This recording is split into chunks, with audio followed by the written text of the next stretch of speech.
second box na ko nga kuan padala. Muni siya. Kanang sa bag kana tapos tupad sa gawas. Daghan gid siya. Muni siya akong napalit. Nga ano, akong napalit. Tapos mga Nutella. Nagpalit na ako din nagko nga Nutella.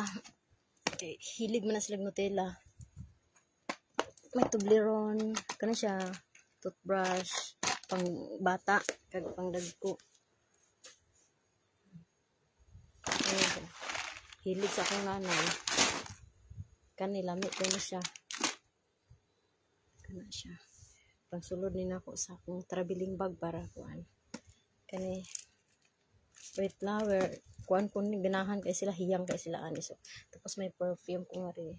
Perfume, daghan akong perfume gipalit pang pasalubong. Kana siya tanan perfume, tapos may klase-klase kong sabon. Humot kay na siyang Dettol na sabon. Kanang kuan cow white, humot kay siya. Mura na.